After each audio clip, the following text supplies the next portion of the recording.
বিভিন্ন প্রকারে আগুঠন গঠন পরিধান করালেন। আর যাও ভবন মম সুমিরন করম রাজকে বলছেন কথা আপনিও এইরকম করে চলে যান, আপনি তো রাজা আর আমাকে খেয়াল দেন মনকর্ম বচন ধর্ম অনুসারে কায় মন বাক্যে ধর্মপথে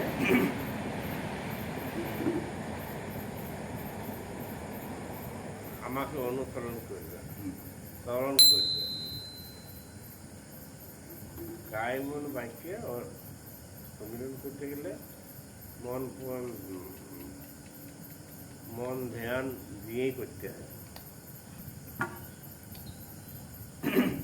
এই বললেন